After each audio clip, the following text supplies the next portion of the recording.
Okay, hello everyone. My name is David Mannix. I am an Associate Vice President of the LU Tech and Innovation Chapter. I'm here with Skylar Brown today, and Skylar is going to be talking to us about cybersecurity. Skylar, why don't you take it away? Thank you, David, for that introduction. Hello, everyone. I'm really excited to share with you the world of cybersecurity and how to keep your devices safe. This session is going to be a session where we explore the different types of devices that can be exploited, as well as how they can be exploited, so that we can be better aware of how to protect our devices and our personal data. My name is Skylar. I graduated from Liberty University Online with my master's in cybersecurity, and I'm a current graduate student in a Doctor of Strategic Leadership program at LUO as well. I found it amazing that this morning when I was spending time with Jesus, I came across this video for my devotions. And those of you who have been on YouTube during the pandemic listening to worship music may find this video familiar. It's by Dappy T. Keys, and it's called Alone with God, 3-hour piano worship music. And what's really amazing is in this video is Psalm 91, and the very first 4 verses of the whole video have so much to do with cybersecurity. So let's unpack this. Psalm 91 verse 1 says, "He who dwells in the secret place of the Most High shall abide under the shadow of the Almighty." We know that cybersecurity involves uncovering a lot of secrets. Right. Psalm 91 verse 2 says, "I will say of the Lord, He is my refuge and my fortress, my God, in Him I will trust." This is amazing that in the Bible we get this amazing imagery of cybersecurity and staying safe, my refuge and my fortress, and then it goes on to talk about attacks. Verses 3 through 4 says, "Surely He shall deliver you from the snare of the fowler, and from the perilous pestilence. He shall cover you with His feathers, and under His wings you shall take refuge. His truth shall be your shield and buckler." So this is an amazing reminder that the truth always gets revealed in the end. Let's pray. Dear Jesus, we thank you for who you are. We thank you that you are God. We worship you. We ask your blessing upon this time. We thank you how in Psalm 91, verses 1 through 4, you show us that you shelter us, you take care of us. And even though there are a lot of attacks that go on in our world, and we need to know what those are, we thank you that you protect us and that in the end truth prevails. Please bless us now as we study this together. In Jesus' name, amen. Alright, so I'm really looking forward to sharing with you today 3 different areas in which we can all benefit from cybersecurity. Firstly, Windows devices. We all love Windows. Windows is an amazing, it's very popular operating system for computers. And so we understand that with a popular operating system come more risks. So we're going to take a look at the risks that malicious programs pose to Windows users as well as networking users, because chances are if you're a Windows user, you're also a networking user. We're also going to be taking a look at iPhone security, and in the middle there you see Cydia. By the way, on the left is Metasploit, so we'll go over that. Middle is Cydia, and Cydia is an alternative app store that lets you install alternative apps, possibly some malicious. So we're going to be looking at the risks that insecure apps pose to iPhone users. And lastly, that third icon on the right there is Xcode for Mac. So if you've ever created iPhone apps or even Mac apps, you know what Xcode is. And Xcode will help us see the risks that sandboxing vulnerabilities pose to current Mac users. And this is a 0-day that currently affects Ventura 13.5.1. So we're going to go across all of these operating systems here. And to get started, I'll show you a screenshot that might look familiar. Have any of you seen this screenshot before?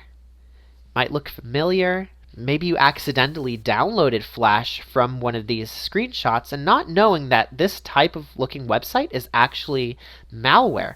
So when you click on download Flash, which these buttons look very nicely designed, They are round, so you think, okay, well, Mac buttons are round. This looks like a genuine pop-up.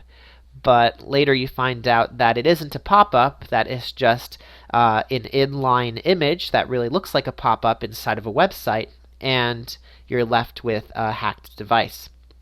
So this is an extremely common malware site that a lot of people experienced during the pandemic. We're going to be taking a look at Metasploit within Kali Linux to simulate a malware attack. So Kali Linux, released in 2013 by Offensive Security as an open source operating system, is used for digital forensics and penetration testing. So really getting into a device to see sensitive data, even when the device didn't authorize it. This is done by finding the vulnerabilities of a device, and if you want vulnerabilities of a specific device, you can look up CVE vulnerabilities lists online. But we already know what vulnerability we'll be using for Windows 2008 Server, and we're going to be using Metasploit, which was released 10 years before Kali Linux by Rapid7. So Offensive Security and Rapid7, together they created these amazing tools that work really well. And Metasploit will show us how easy it is to exploit an operating system's weakness in order to send and retrieve files without the user's knowledge or permission. At this time, I'm going to launch my Kali Linux machine because it takes some time to load. This will save us time when it's ready. Before we jump into the lab, we first want to take a look at one of the lines of code that's the longest line of code we will use in this particular lab, but this gives us a lot of information as to how to create an exploit attack. An exploit attack that has a payload, so that -p means payload right there. And MSF Venom means Metasploit Framework Venom, and it's a command line instance of Metasploit. So if you've ever used Terminal for Mac or PowerShell for Windows, you know what the command line is. It gives us payload options into another computer. Windows Interpreter Reverse TCP is the next part of this line, and Reverse TCP means that the attacker is making the host initiate the connection to the attacker's PC.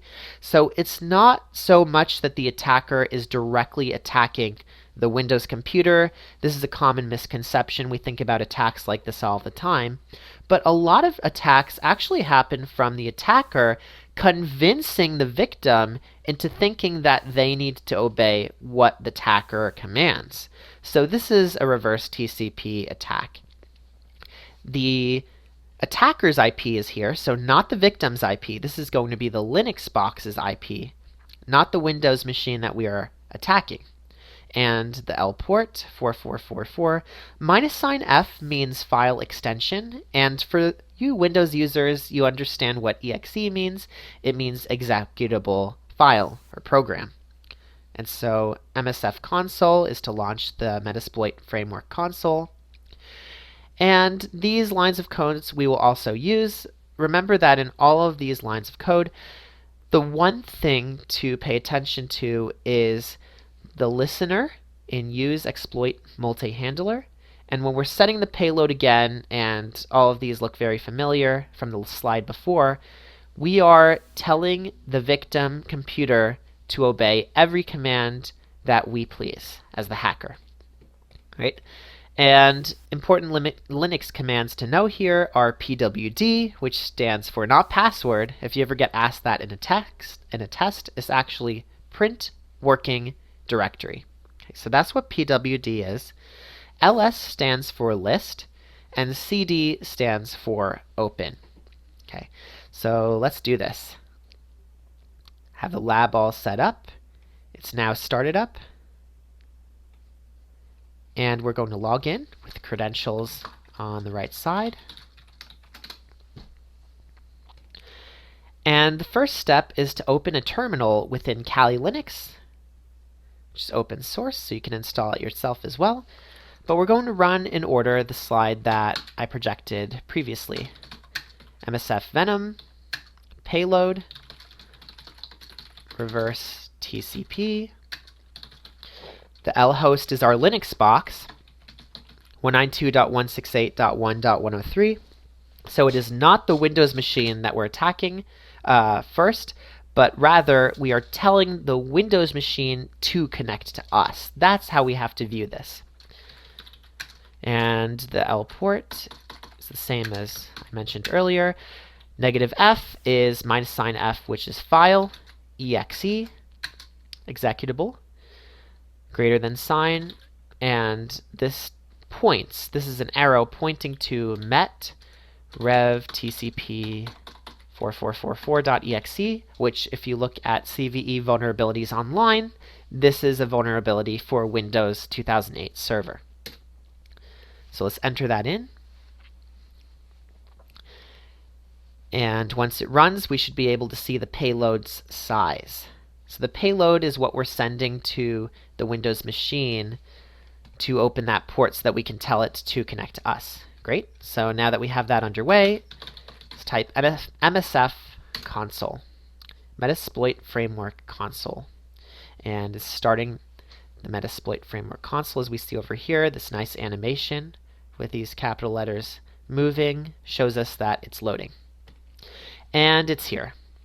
So now that we know that the payload has been created, we could upload it to a website, have that website show some malicious phishing page, and then that page could get some user data as well as let them download this malicious payload. But since this is illegal to upload on the internet, we will be using something called PwnDrop.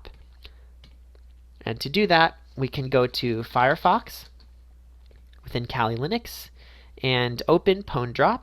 The PwnDrop server is already set up, so we'll go to 127.0.0.1 or Apache and go to PwnDrop and log in. And we're going to upload that malicious file that we created just a few seconds ago. Let's press open. If it doesn't show up right away, you can press open again, and sure enough, it's there.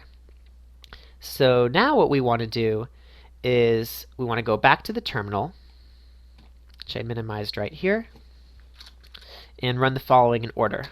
We need that listener, right? To listen to the Windows machine, use exploit multi-handler. Right now it's using the handler, and we'll set the payload to be Windows interpreter reverse TCP. Okay, now set the L host to be the Linux box, and L port is 4444, and let's go ahead and exploit. Alright, so it started the handler. Now it will be listening for this vulnerability. You can log in to Windows, and we'll close this. Now what we want to do is we want to go to Internet Explorer, and that's okay, we'll just close any pop-up. We want to go to the PwnDrop server that we set up earlier. Instead of 127, since we're not on the Linux machine to connect through Apache, we're actually going to connect through the IP address of the Linux machine.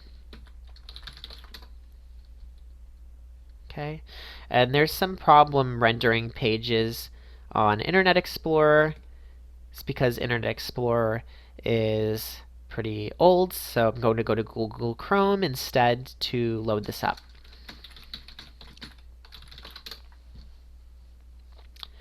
Great. And now we're logging in, and we successfully see this file here, and we're going to want to copy that link. And this is where Internet Explorer comes in handy because you can actually press save and tell it where you want to save it. So I'm going to save it to the desktop, and now let's close all of these. Right. I'll close that because that was from earlier, and now we can run this payload as administrator. This is the malicious file, that executable that will let our Linux box have access to the Windows system through in order to tell the Windows system to listen to us. So now that we've run that, let's pretend that this is a computer that we have some secret information. Let me say my credit card number is 100, 100, 100, 100, 1. Okay, and I save that to the desktop as secret.txt, and I'll press save, and sure enough, it's on the desktop now. So now we will go back to the Kali machine.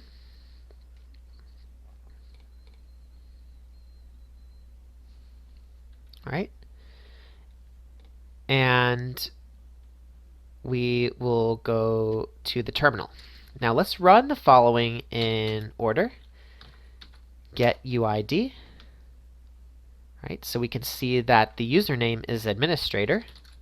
Let's take a look at some system information. We see Windows 2008 R2 server on Service Pack 1. Architecture is x86. ls to list the different files on the desktop. And sure enough, we see secret.txt. So let's download that credit card data. And I'm going to rename it as 103 secret file.txt, being mnemonic so that we remember why we named it that. It's because it's on the Linux box whose IP address ends in 103. All right. So now that that's entered, let's open a new terminal window now that we have that secret.txt. Let's print the working directory and see if we can see the secret file there. Let's list it. And sure enough, we see the secret file right here. All right, so now that we have the secret file of the Windows machine, let's upload a file ourselves to the Windows machine called hacked.txt. And every cybercriminal loves to tell the victim you've been hacked. So let's make a text editor file saying exactly that. You've been hacked. And I have your credit card info too. Smiley face. Right. Let's save that as hacked.txt. We're saving it to the root of Kali. And let's go back to the original terminal window that we had at the beginning. And let's upload hacked.txt as hacked.txt. We're not changing the file name this time. And let's see if it's there. And sure enough, it's there on the desktop of the Windows machine. Right, really scary. So now, on the Windows machine, not only do we have a message saying we've been hacked, and they also have our credit card info too, but we ran this program earlier giving the Linux machine plenty of options to exploit data further into Windows, doing some really bad things, potentially even installing a rootkit, which would be undetectable to antivirus software. So that's an example of how Windows machine can be attacked. And at this time, I'm going to launch Corellium, which has my iPhone X virtualized in the cloud. And let's talk about iPhone security. Now that we've dealt with Windows security, let's talk about the risks involved with iPhones. So we know how hackers hack Windows PCs, and that's through Metasploit, and that's through MSF Venom, and Meterpreter, all of these tools that I stated earlier. So iPhones work a little different because they run software that's proprietary to Apple. It's very hard to jailbreak an iPhone. In fact, that's why I set a reminder for myself in the previous slide to start the jailbreaking process because it takes so long. And so right now Corellium is working on jailbreaking my iPhone X. And I'll just show you all what that looks like. And right now we don't see any text in the console, but sure enough, soon there's going to be so much text flying past this page, and we'll probably see that a bit later as I explain what we're going to do to the iPhone. But first, let's take a look at Jay Freeman. He's the creator of Cydia. So if you've ever heard of Cydia, it might be because in 2008, or 2010, 2013, you used it to maybe download some music for free or get some videos or even some apps that weren't on the App Store that you wanted on your phone. That would be Cydia's use. And so insecure apps can cause a huge consequence for jailbroken devices. They can be very serious and cause lots of damage, but Cydia and jailbreaking can be used for penetration testing and seeing just how secure the iPhone is. There are some amazing apps on Cydia that let you exploit the iPhone's hardware, and jailbreaking lets you see sensitive data that you wouldn't otherwise have seen that, when in transit, can be grabbed by a cybercriminal. This is the co-founder of Corellium, the web software that I used to start up the jailbreaking process on the iPhone X. Her name is Amanda Gorton, and she and Chris Wade created Corellium. So if Chris's name sounds familiar, it's because it is. Jailbreak.me 4.0 was created in 2017 by Chris. But Chris has no picture on the internet, so we have to use Amanda's picture to represent them both. They founded Corellium in 2017. It lets you run iOS virtualized. So Apple sued them recently, but they won because it was a copyright infringement case and they were able to claim that it's fair use. This is amazing because iOS app testing is so important. Insecure apps pose a huge threat to iPhone users because iPhones can be jailbroken, and Corellium's even shown us that some of the latest iPhones can be jailbroken as well, all the way up to the 14 Pro Max. For this example, we will be using the iPhone X because it runs Cydia, it runs Corellium Cafe, it runs all of these useful tools, and soon Corellium will have exploits available more widely for newer iPhones. But for now, we're going to use the iPhone that works the best, just like we use the Windows machine that works the best, to show us how exploits happen so that when we have the tools and the knowledge needed to exploit newer systems, we can. And zero-day vulnerabilities exist, as we will see later in the macOS Ventura example. Alright, so I will go ahead and keep you all updated on the process of the jailbroken iPhone.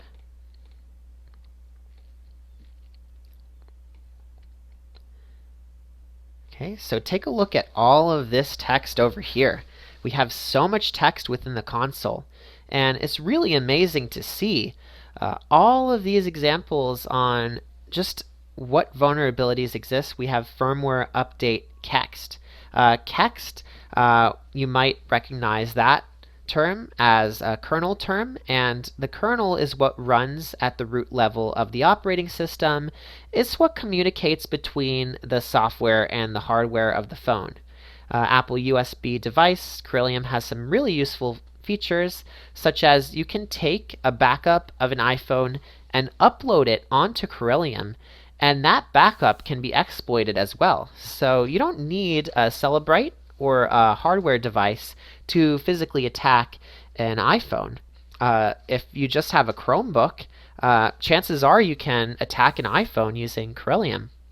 So port lightning, we have a lot going on here. Now I will press on the screen once to see what happens, and we see SMC, just like there's SMC reset if you've ever had to do that for your MacBook. This is an amazing library, and we will be using the network files. There's also something called Frida, which is open source, and basically it's an interaction tool that lets us grab text from the iPhone while it's in transit and changes it, which can be very dangerous for an iPhone user who thinks that they're typing one thing into the address bar of a website or a search, but they're actually yielding another result, and this can be very inducive to man-in-the-middle attacks, as I mentioned in the cover slide of the presentation advert. And so it just takes a little while to start up, But while that's starting up, let me show you. Oh, okay, I might show you that later if this. Yeah, this finally started up. Great. So I'll show you what app signing is later. App signing is really cool as well. Basically, what app signing lets you do is it lets you sign apps that wouldn't normally run on a physical iPhone. Um, you know what? If this is starting up, I'll show you that later. And Apple requires that apps be signed if you're using a physical iPhone that's not jailbroken, so I'll show you the app signing feature as well. But now that we're on an iPhone that's jailbroken, let's take a look at this. So this is really cool because even though the App Store, I bet it won't work. Yeah, App Store is not supported on Corellium devices, right? So it won't work just because that would be very confusing for Apple to figure out, what type of iPhone is this? It's a virtual iPhone. Where did they get it from? Because Apple wants to know all of that when you're getting apps. So let's use Jay Freeman's Cydia to get an app. And this app will be called Filesa. And this app you may have heard of. It's Filesa File Manager if you're into jailbreak. What this app does is this app lets you see the file system of your iPhone on the phone. And we're not talking about the Files app, that Apple made. That's very limited in what you can see. You can only see documents, and you can see maybe some pages that you created. But when we use Filesa, we can see all of the files straight from var. So var is in root, and var is responsible for a ton of files.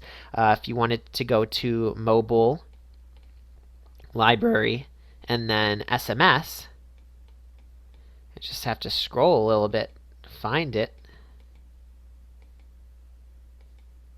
Yeah, there we go. SMS. You can see sms.db, which is a text. And this is really, think about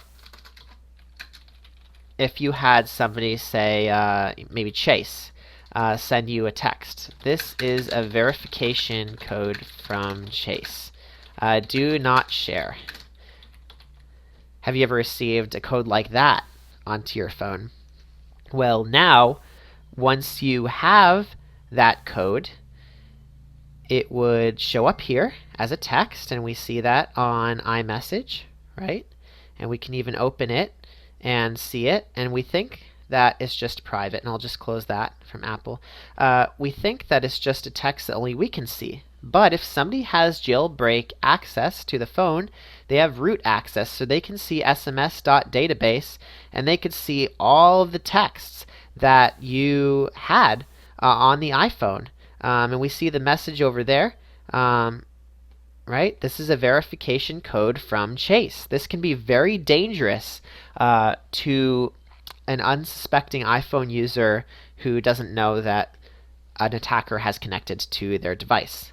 So that's a really cool feature of Filesa. And also, by the way, within Corellium, you could also see all these files as well. It's just easier to see on the phone because Filesa has a way of viewing database files natively, which is really nice. Right? So let's go to the Corellium Cafe, and let's click Order. And I want to order a coffee. So let me add that to the cart. And let's start monitoring the network and see what happens. When I check this out, Skylar Brown, my credit card is that. And I'm just going to put a bunch of arbitrary, what did we get here? I always want to see what's happening just in case. Okay, that was random. So it's very possible that you'll see network data that has nothing to do with the order that you placed. But now I see Corellium Cafe, and oh no, the credit card number is there. We have a problem, Houston. So make sure that when you're using a jailbroken phone, make sure that, firstly, that only you have access to the network. you have to really look hard if you have a jailbroken phone, and it requires so much work that I wouldn't even want to do it, to make sure and see. We have all these services connecting to, this is why I wanted to start this early, because now you have all these services connecting, and it can be even harder to find where the sensitive data is. Right, so it's really important that if you like jailbreaking and you want to use your device jailbroken, that you make sure that you can see what apps are running and what information is traveling. And you could connect your phone to computer to use some tools to see running services. The console is great, but it's really hard to read, and it has more to do with the boot process. Network's great, but again, you'll just have to look at different information. You could create a whole snapshot and assess it later. And if you're worried about whether your device is jailbroken or not, there's actually a really neat tool. And what's nice about Corellium is I can install an app that wasn't natively on the phone. And this app is called Miriam Beta 4.0. I'm going to install it right here. And it might not install, it might install. It depends on really how Corellium feels. Okay, great, Corellium is working today. I was just doing this whole recording earlier, and it just was not working, and so I actually had to re-record this entire session, but thankfully it does work. So if I click on Challenges, Jailbreak Detection, and now it will tell you whether or not the device is jailbroken. The only problem is that in order to open this app without jailbreaking, you need to sideload it. So in order to even see if your device is jailbroken, and if you can't get the device, it's a fair chance that if you can't get the device that it's not jailbroken. But just to be sure, you can run Miriam 4.0 on your native device using a sideloader. Well, what if the app isn't certified though? And this is not certified. There's no certificate that will work. However, I bought an Apple developer account for $99. It's for every year. And what you can do is you can upload the IPA right here and sign it yourself as if it was going on the App Store. Now, Apple would never allow this on the App Store, but the purpose of signing it is so that you could sideload it to your physical phone so that it will run. So that's just a demonstration. I'm not going to pull out the physical phone because I only have my computer screen to show you right now, and this is the easiest way to show an iOS device as well. By the way, every time you place an order on Corellium Cafe, if you go to VAR, which VAR we said was the very popular way. We're already in VAR. Excellent. So now we'll go to Mobile, Containers, Data, Application, and sort by last modified, and we'll quickly make an order. Hot cocoa. 1 hot cocoa, please. Checkout. I just want to put some arbitrary data. Phone number it wants. Okay. You know what? It wants a number here, so I'll just put 123, 123, 123, and place order. Now, if we sort by date modified, this is 6 p.m., and we can see now that that would be the file that contains the order information. Okay, so you could look at that and go into that later. Let me show you a really cool feature of Corellium, specifically Frida. So Frida is an open source method by which you can see data in transit and manipulate data. This is called runtime manipulation. So we opened up Frida, and we're going to click on scripts, and there's an example script already here called hookobject.js. Right? So we're going to click on the 3 dots over here and click edit. And now this script, what it will do is it'll turn, anytime we type Star Wars, it'll turn that into, these are not the droids you're looking for. So that's pretty funny, right? So we'll close that and can't wait to see that in action. But now we need to launch Safari. So we'll swipe up like we do on our own phones to go to Safari. And once Safari is open, we'll click on Console. Great. And I'll close this because I already had this open from earlier, but I want to show you how it works. Console. Okay. Gonna click Select a Process and type Safari. All right, and attach. Okay. Now we're gonna go to Scripts, and now click Execute. Now go back to the console. Are you sure you want to load a new script and disregard all current state? Put a lowercase y and enter. Did I press enter? Maybe I didn't press it hard enough. There we go. All right. And now let's see if it works. I don't know if I have to press execute again. Let's test it. Let's see. Oh, it's connected to the internet, which is really interesting. But did you see that? I typed in Star Wars. It says, these are not the droids you are looking for. That is so scary, right? How we type one thing in and press enter, and it brings us to another. It is completely crazy. Wow. So this is an example of this type of attack, runtime manipulation, and it's really scary to see runtime manipulation in action because it is just such a terrible vulnerability. Imagine you're typing to your friend, or you're typing to go on a website to chat your friend, and that website is actually, you're going to a different website not even knowing it, and there's a man-in-the-middle attack. As I suggested earlier, that could absolutely happen. And one of the neat things about Corellium is SSH access as well. You can SSH access from your own computer.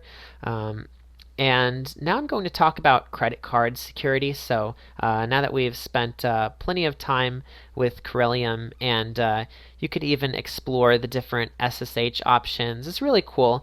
It's similar to how you can jailbreak your own iPhone locally on your computer, but I'm not going to go over all of that now.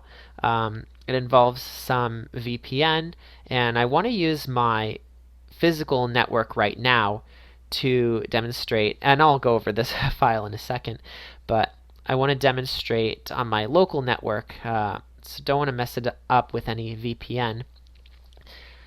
This is my iPhone that's physical. It's next to me. It's over here, and I can control it from a computer because it is jailbroken. It's not an iPhone X, it's an iPhone SE, but what's really fascinating is this app called NFC Writer. And what this does is it lets you emulate an NFC tag. So it makes nearby devices think that you have an NFC tag. But what's really interesting is you can choose the message, and I got this app for just under $4. You can change the record to be maliciousLink.com or whatever you want. Whateveryouwant.com. All right, so we're going to assign, and then when we start the tag emulation, it's active.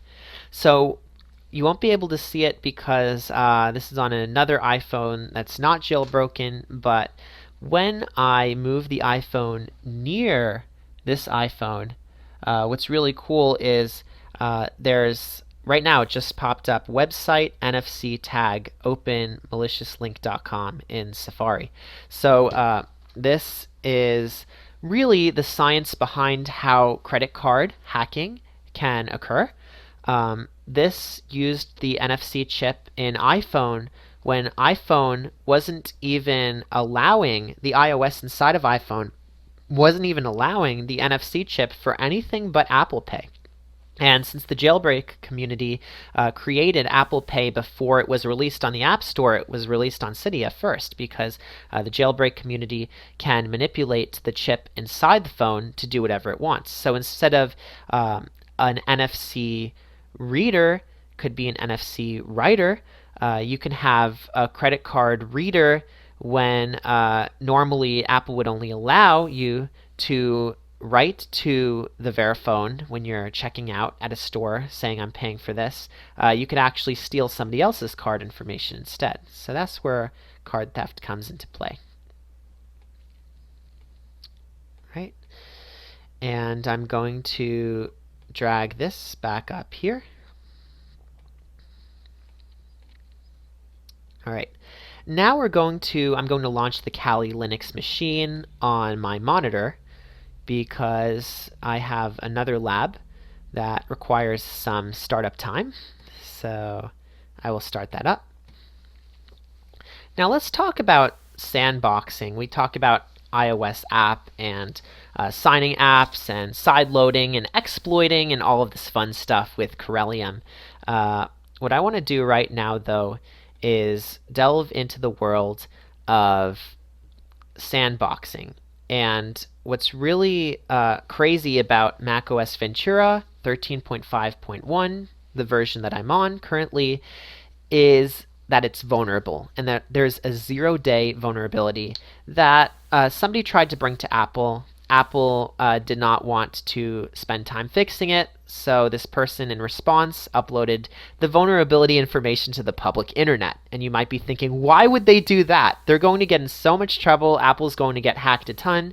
But really, if vulnerabilities aren't brought to the light, and if companies are trying to keep them in the dark, sometimes the best thing to do in order to kill that vulnerability is to bring it to the light. So this is the app management vulnerability in macOS Ventura. What sandboxing is, and you see the picture over there, is there are these bugs and there are these worms, right? And there are these 3 guys on laptops on the sandbox. And so that's a cute picture. What sandboxing is it prevents an app, in this case a macOS app, from touching non-sandboxed areas without the operating system's permission. That is in the usual case.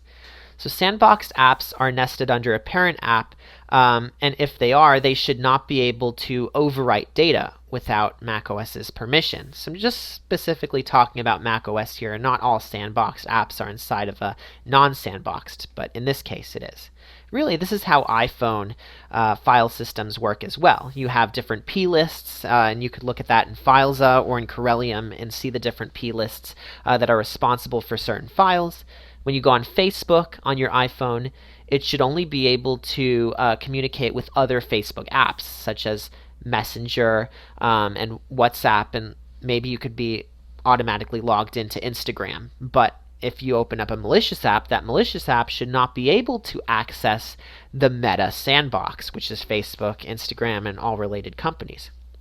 So, unfortunately, macOS Ventura 13.5.1 has a sandbox vulnerability that exploits the app management bug, and this Xcode project that was created and published to the internet so that Apple fixes this already is called App Management Bug. And we see App Management Bug and App Management Helper.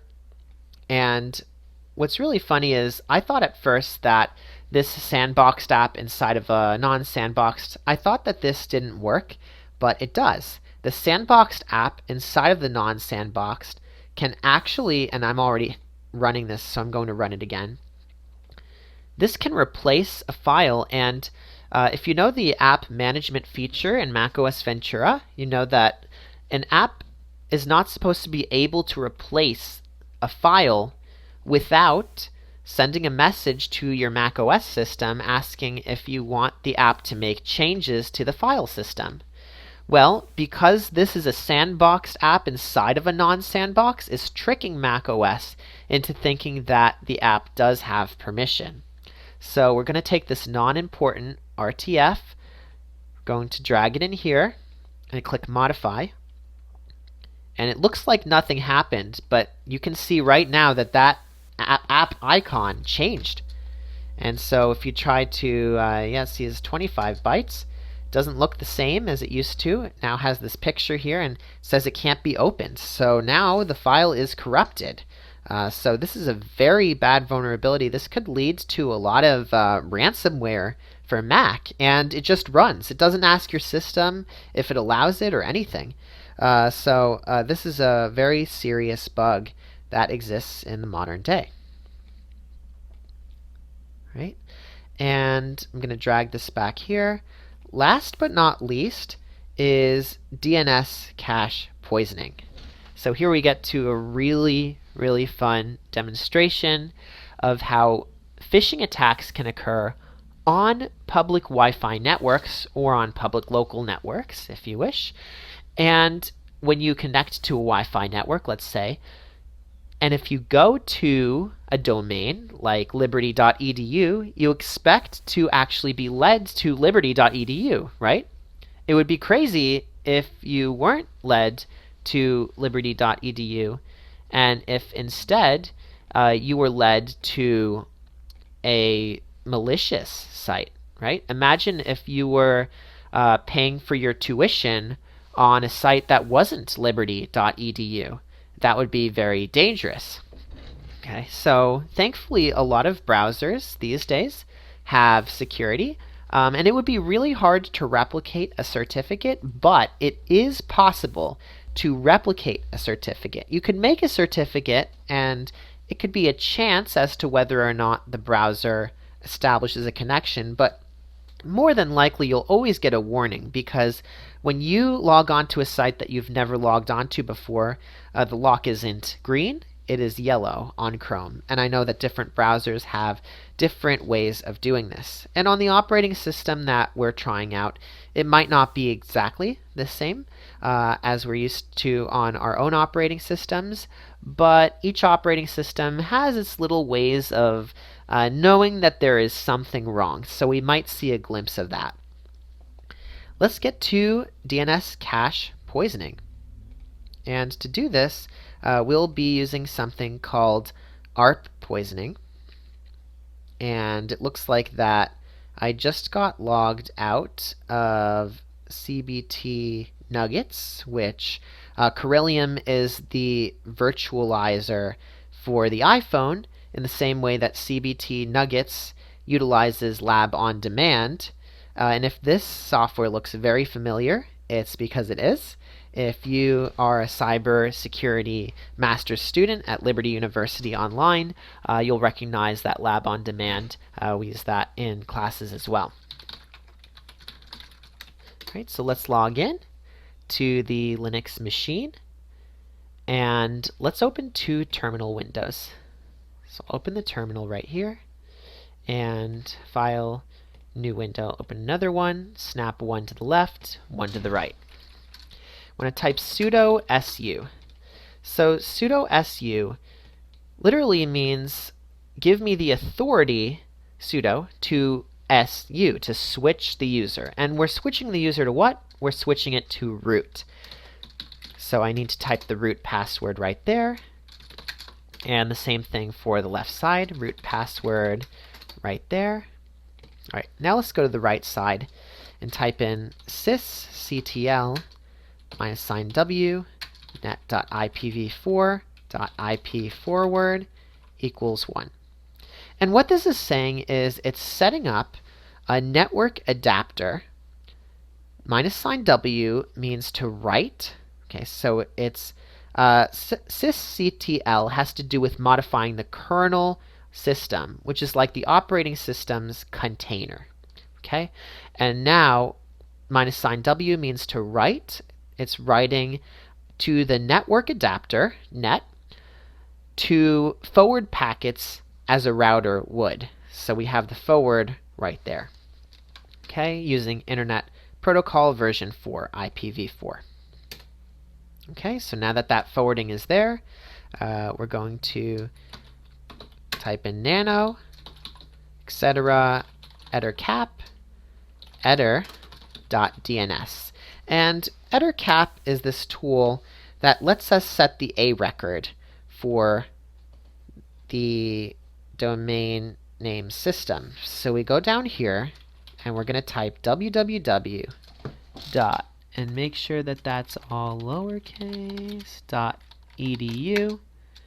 Okay, A 192.168.1.101. So we're telling liberty.edu to be our very own Metasploit IP address. Okay, we're going to boot wildcard dot liberty.edu a record 192.168.1.101, and let's save our work. So Control X, Y, enter.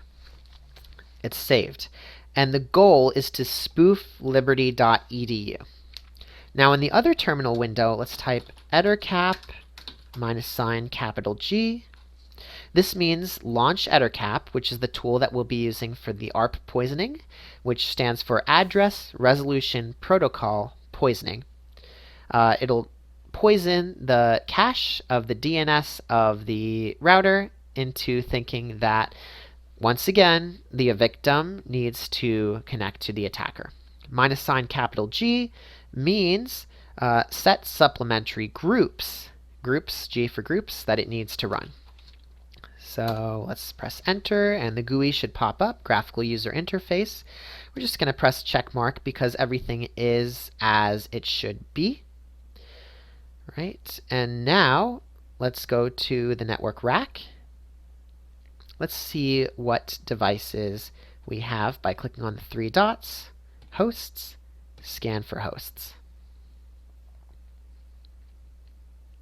Okay, so 100 is Windows, 101 is us. We know that because of the terminal command we wrote earlier. So, and the top is the default gateway, which is usually .1.1. In most routers, you'll see that. So we're going to set the Windows machine to be the first target, because we want to communicate with the Windows machine, to ignore, or rather to listen to the router's command to ignore itself. So add to target 2. Router's going to tell the Windows machine, don't listen to me, instead go here. It's going to say, listen to me, don't listen to me, go here. So that's what it's saying. So that makes sense. Then we're going to click on the globe icon and start the ARP poisoning. ARP poisoning and optional parameters sniff. Yep, that's fine. So let's press OK. Okay, so ARP poisoning is now in effect. And now we're going to click on the 3 dots, plugins, manage plugins, and we're going to right click on DNS spoof and activate it. All right, here comes the fun part. Let's go to our Windows machine and log in. And let's see, I'm curious how Google Chrome handles this. Let's open up Google Chrome. I'm going to open it up right here. All right, let's go to www.liberty.edu. Ooh, okay. And this is what I was talking about when it says not secure. So as a cyber criminal, what they could do is they could change it to be secure by having their own certificate. But then what would happen is, and by the way, this is the real internet. If we go to apple.com, it'll actually work. So we're on the internet here, and it still went to liberty.edu, went to Metasploitable 2 instead. And that's because of the ARP poisoning that we set up and the DNS cache. So really, a cybercriminal could create a certificate, but then this lock over here is what I'm calling this lock, which is not a lock now, but it would be if you were on a protected site with a certificate. The certificate just protects the data in transit. It doesn't actually protect the identity of the site. So you would be seeing a yellow lock instead of a green one if you're visiting this page for the first time. Now the problem is, if you've never visited liberty.edu at all, it would be very hard to convince the browser that that is not Liberty otherwise. So if you visit it enough times, and if it is still the Metasploitable 2, and if the cyber criminal created a certificate, you would see that lock turning green, especially if the cyber criminal is crafty in terms of how it signs its certificates. Right? So that's it. Thank you so much for watching this session, and I pray you all have a blessed day. So in my professional life, I'm very cybersecurity conscious. And then I think in certain parts of my life, I can also be very aware of, security and things. But even as you started, like when you were showing those verses at the beginning and seeing security and fortress and, things, you seem to me to be somebody that really is seeing it everywhere. Like you're seeing, you're seeing this world everywhere. And I think I sometimes compartmentalize things, and I certainly know people who act like they're invulnerable, and that cybersecurity, that's this complex thing I don't need to worry about. People are protecting me. People are, the companies are doing the right thing and taking care of me, and they sort of don't need to get into it. But I hope that this helps to open people's eyes to see that the possibilities. I mean, the things that you were trying to do there are scary, that they can even be possibly done. So it's amazing. Thank you. No, thank you.